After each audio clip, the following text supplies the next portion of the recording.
The fan relationship. Do you believe that's going to play a key part in actually reviving, like understanding what the fans want and actually listen to that? Has that ever been a strong point in the industry, would you say? No, it's been a weak point. I mean, we thought every customer was a Walmart shopper, and that really hurt us. That's why we have no tower in Virgin now. We treated all accounts equally, and these discount accounts that use music as loss leadering drove the value of music down, the perception of the value of music down, and drove competitors out of business that were pure music retailers. And I think the business is poor for that. But that's part of the mentality that there's only one customer. There's an Uber customer. There's an active customer, there's a passive customer, and there's a potential customer. And we create this pyramid called the fan relationship pyramid. It has the Uber customer at the top. There's not many of them, but they might generate 30 or 40% of all the revenue, even depending on the kind of artist. Like in a jam band, the Uber customer could be 60% of the revenues because they buy shirts, they buy tickets, they buy albums, they'll pay for subscriptions. They are fully engaged. The next level might buy an album and a pair of tickets, that's it. The next one may just buy a track, or not even a track, where they might just listen on YouTube or Spotify or something else, or on Pandora where they're listening. And then the passives don't make a spending decision at all. They never decide to pay money for anything involved with the artist, but they may still like the song. When it comes on the radio, they may turn it up. I like that song, but they don't like it enough to go see him live. They're not that engaged with music.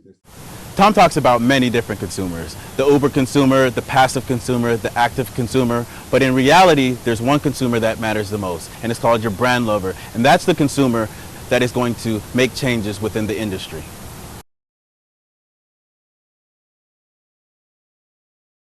Music drives so much attention in the world, but we don't do a good job monetizing that. Why is that?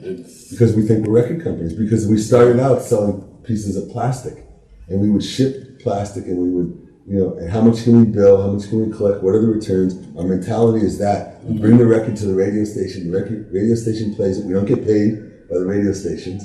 Well, although it's a $15 billion business in radio, that $15 billion business none of that $15 billion is shared in America with artists.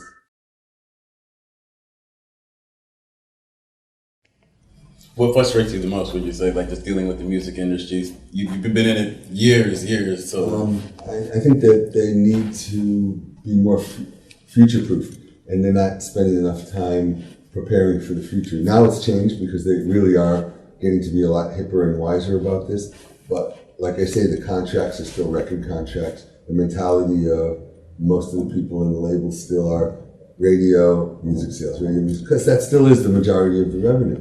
But people should be planting seeds for the new revenue sources. To me, the amount of money that we spend and the effort we spend working music directors at radio stations, program directors to add our records, we should be spending that kind of effort on Verizon and AT&T and Orange and Vodafone all around the world, whoever the telcos are, about integrating music in an effective way into all their phones. Because if we could do that, we could get 4 times the amount of money that we're getting right now.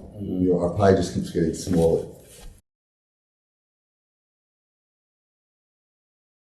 Ultimately, like the labels, would you say are too harsh in directing the careers of an artist and not allowing them to? It's nothing to do with the label. Whatever song breaks. Whatever. So it's the fans that do it. Really, the labels are just trying to say, how can we please the fans? Mm-hmm. The artists are trying to please their own ego.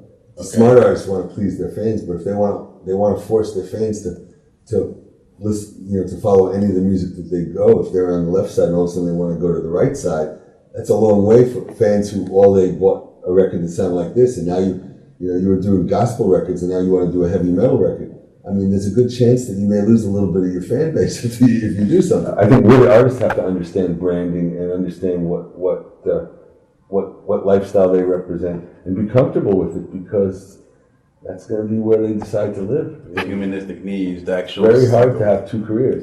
It's very hard to break once as an artist. Once you broke once, and then you say, oh, you know what, I don't really want to do this anymore. Now I want to do that. Mm-hmm. Then you have to break twice. That's really hard. That is hard. The secret sauce that we're all looking for is the emotional needs of your brand lover. That is what our research delivers. intensive, an 18-minute TED-style presentation. What will you be telling us about? Well, we're going to cover three main areas. The first area that we're going to cover is like what a brand lover is and what a brand lover means to the artist business, as far as in what is it that drives the lover of your music to purchase from you more and more repeatedly. Not only that, share more word of mouth for the artist business. So are you thinking about, if an artist sells with music, that doesn't mean that they necessarily have developed a brand. People aren't buying the artist yet, they're still buying the music. But at some point, artists can evolve to have fans that just love the artist. Like Madonna, had an 82% drop off the second week of her album because all of her fans are so devout, they all went out the first week because they've been waiting for that record. And she can count on them. That's why she can sell out Yankee Stadium or whatever she's going to do this time. She has an enormous amount of loyal fans because they are brand loyal to her.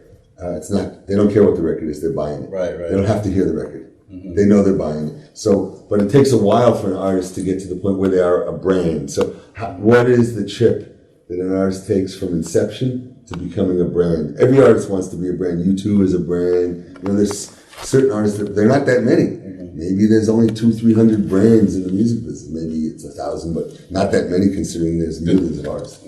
So like you're asking like exactly what we're going to touch on as far as an up and coming artist. One of the points we will be touching on, kind of going back to the brand lover, we're going to be speaking on what drives the brand lovers from a psychology's point of view. The humanistic drivers, the emotional targets, the cultural stories, all of this, what develops the business. Yeah. We're also going to speak on the pillars of belief within that group, the love of the brand lovers. We're going to be talking the tensions, like kind of like what you were just bringing up, like what is it, the tensions that have stopped music lovers to purchase into music? Right. Like what are those tensions? To address those tensions and be more profitable as a brand, because those are things that deliver towards your brand. So those are a couple of the issues we're going to be touching on. We're going to explain what a brand is and what it is, because that's one of the things that, my research, actually talking with different musicians in the music industry, actually explaining what a brand is, because, some people want to say they came up with branding, what it is, what it isn't. Yeah. I'm the owner, we came up with what a brand is, but at the end of the day, brand is an emotion. And what is that emotion? How do you tune into that emotion, and what does that mean for your business? So we're going to be covering those key issues. Areas. It's interesting because hip hop really broke a disproportional amount of brands because the artists are larger than life, and most of them have to stand for something. I think about 50 or Snoop when he came out and stuff. These guys, even before you heard the music, you looked at them and you knew what they stood for, and so you could jump immediately from hearing a song to understanding and either liking or not liking the brand. But the brand was clear. Right. A lot of artists that are just great musicians. Takes a while before you can understand what the brand means, and sometimes it never means anything. It's just about, pop artists tend to be only about their songs, unless it's, like you say, a story evolves from it. But artists all want to go right with their album. The reality is that usually people want to only hear a track first. They're going to hear a track on the radio, online, or whatever, or share it on a playlist, and that track has to lead them to liking it enough to then go explore another track or an album by the artist. And so there's sort of a multi-step process to developing a brand. And with artists, it always starts with a song, and then it goes to an album, and then it goes to a brand. Usually, there may be rare exceptions, like if somebody got shot or something like that, and he got so much press, everybody wants to hear what he has to say. Check it, tune into what they're saying, right? Yeah, what's the beef, or a beef kind of a thing. This guy is beefing with another guy. So, there's great examples, and hopefully you can pull out some music examples to make it real to people.